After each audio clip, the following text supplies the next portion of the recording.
Hello. We're back talking about evidence-based interventions. In the previous video, we discussed that evidence-based is a status given to interventions that have proven records of causing positive outcomes. Now, this evidence-based status of interventions is given by scientific organizations called evidence-based intervention clearinghouses. Now, these clearinghouses have different rating systems and sometimes different methods for classifying interventions as evidence-based or not even evidence-based. But in general, what they're looking for is that these interventions have been evaluated with a study design called a randomized control trial, which is an experimental design. Now, that's not the only requisite. Also, there has to be more than one evaluation of the intervention, preferably in different places with different scientists also using randomized controlled trials. And then all these evaluations have to be reviewed by scientists not related to the study and published in reputable scientific journals. Usually it is these three characteristics that evidence-based clearinghouses are looking for when deciding whether to give an intervention an evidence-based status. Now, these clearinghouses are usually housed in large government departments or large foundations that are the ones that give money for interventions and programs. Right? For example, interventions that have to do with education, there is a large clearinghouse hosted by the U.S. Department of Education. The U.S. Department of Labor holds a large evidence-based intervention clearinghouse for interventions that deal with employment services or employment training. The Department of Health and Human Services, the federal level, they have a large clearinghouse for mental health and substance use interventions as part of their SAMHSA arm. And the Department of Health and Human Services also has clearinghouses in the area of family service and child welfare. The state of California also has its own evidence-based clearinghouse for interventions that have to do with family services and child welfare. Now, in the rest of the video, I'm going to give examples of these clearinghouses. I'm going to go to one education intervention clearinghouse called What Works, and to one child welfare clearinghouse. Before we go to their website, I wanted to share the scale that the What Works clearinghouse, which is in the area of education and hosted by the U.S. Department of Education, uses to rate interventions. They have many different ratings, which you have on your screen, right? So a intervention may be ranked as a positive when there is strong evidence that the intervention had a positive effect on an outcome. And this is the highest ranking they can give. Again, they only give this to interventions that have been evaluated using randomized controlled trials in many settings, and they all have positive results, and these results have been published in scientific journals. Other interventions are given potentially positive when there is evidence from at least one randomized controlled trial, let's say, but there is no, these studies have not been replicated in different locations, so there is not enough evidence. So those are given a potentially positive. Others are given a mixed status when there is evidence that that this intervention works, but there is also evidence that this intervention has a negative impact. They can give it a no discernible status when there is no, or there have been studies for this, but they haven't found any positive or negative impact. Now, there's other interventions that have been evaluated and they've shown potentially negative impacts. Now, this is, of course, a very poor status that given to an intervention when there has been a randomized controlled trial and it has found actually a negative impact uh, on participants. Or those that are negative, of course, there's been proven many times that this intervention, instead of helping, actually hurts individuals. So this is the rating system they use. Now we're going to look into their website for this clearinghouse. I will see you there. And we are here at the What Works Clearinghouse, and it has interventions in many areas here of education. You have literacy, mathematics, science, behavior, children with youth and youth with disabilities, early childhood, K through 12, English learners, even post-secondary education and path to graduation, even for teacher excellence. Anyway, I just want to show you the kind of interventions that you would find here. Let's go to the first one. Let's go to literacy. If we click on literacy, it will take us to a list of many interventions here that that are proposed to increase literacy. Now, if we click on the first one, let's say Literacy Express, if you click on that one, you will see all the outcomes that are that this intervention has been evaluated for, right? So for example, Literacy Express, which is a preschool curriculum designed for 3 to 5-year-old children, and it is structured around units on oral language for emergent literacy, basic math, science, general knowledge, right? And it has been evaluated apparently many times, and there's strong positive evidence that it increases oral language, that it increases phonological processing, and it increases print knowledge, right? And here you have 3 studies that prove that, 3 studies that prove that, 3 studies that prove that.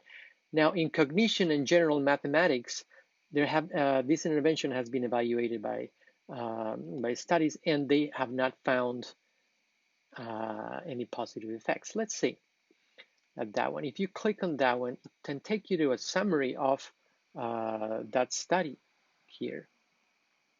If you look in the findings, you will see, all right, these were the outcome measures that we looked at in this study, and they found a non-significant uh,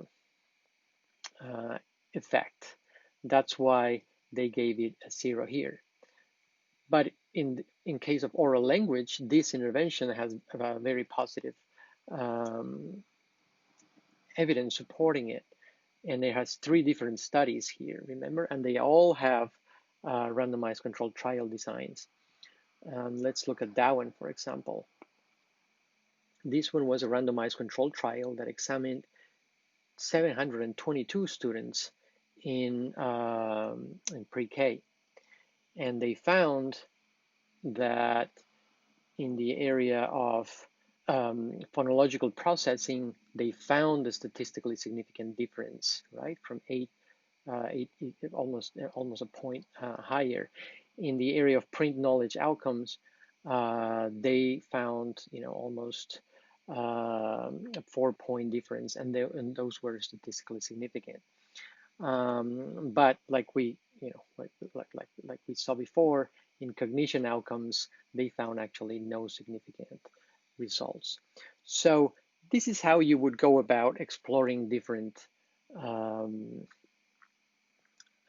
interventions in this website. I hope you get to come and explore different interventions here. Explore also the ones that have shown no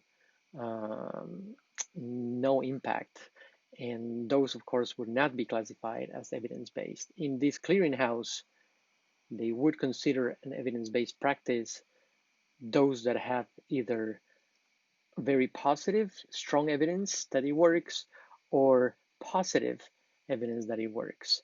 Those that have mixed or non-discernible or negative would not be considered evidence-based practices, and funders may not go for them. Anyway, this is a quick introduction to the What Works Clearinghouse, and next we're going to talk about another clearinghouse. I also wanted to um, talk about another type of clearinghouse. This one is run by the state of California. It is the California Evidence-Based Clearinghouse for Child Welfare Interventions.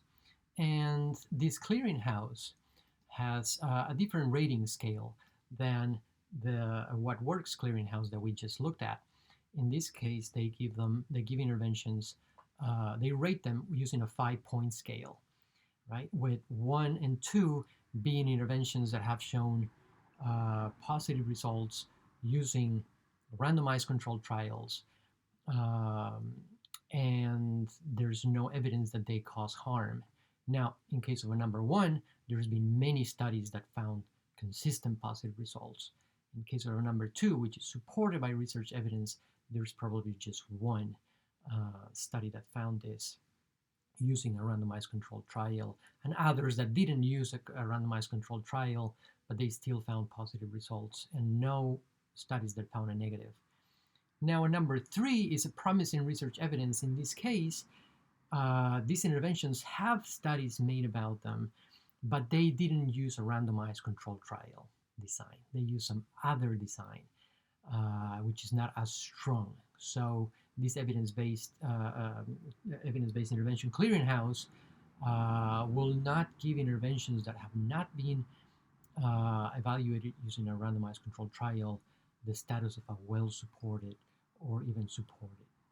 Right? Then interventions that have not been evaluated would receive an NR, not rateable, or interventions that have been conducted, even using randomized controlled trials, but had shown no effect, no positive gains, those receive a 4. And those that receive a 5 are actually interventions that have proven with randomized controlled trials to cause harm instead of help. So I will see you in the website for the California Evidence-Based Clearinghouse for Child Welfare. Okay, we are at the California Evidence-Based Clearinghouse for Child Welfare. In this clearinghouse, we would find interventions that have to do with children and family services. So if you want to find evidence-based programs here, you would click on View Programs, and you can find programs either by name or even by topic areas. So they have many topic areas here, as you can see.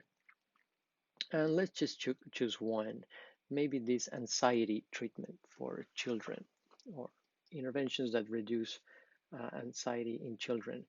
Now, for this topic, this clearinghouse is saying that there are interventions here that are well supported by research evidence. There are other interventions that are supported by research evidence, and others that are promising research evidence surrounding these interventions. So if you scroll down, you can see there's one program that is very well supported by the research evidence. This program is called Copycat. Many other programs here that have promising evidence supporting them. So let's check 2 of these programs. Let's go to this Copycat, which has strong support, right? It's well supported by the research evidence. And remember, that means that it has been evaluated with randomized controlled trials, and they all in different, or many of them, have shown consistent positive outcomes in this area of anxiety. So you can see that the program is a cognitive behavioral treatment for children with anxiety. It has 4 components. Let's see how it is.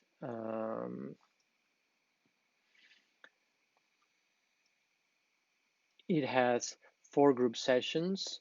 Now, if we look at the relevant published peer review research here, we will see that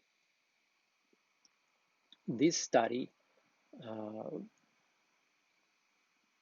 published in the Journal of Consulting and Clinical Psychology in 1994. Apparently, this is an old intervention with children 9 to 13-year-olds. 60% were male. It was a randomized controlled trial that showed after 1 year very strong, statistically significant effects. And there are many of those in 1996. There was another study in 1997, another study in 2004. There was another study in 2005, 2008. So this intervention has been evaluated many times using randomized controlled trials, and it has shown very positive results. Now, if we looked at another intervention, let's say one of these that has a promising research evidence, which would not be considered evidence-based practice by many. Let's see this Cool Kids anxiety program, for instance. This one is a program that teaches children and their parents how to better manage child's anxiety. So this intervention includes parents. That's very interesting. And it's a program that is for children under 12. 8-hour-long weekly sessions followed by 2-hour-long bi-weekly sessions. So this one is very intense. It lasts 12 weeks.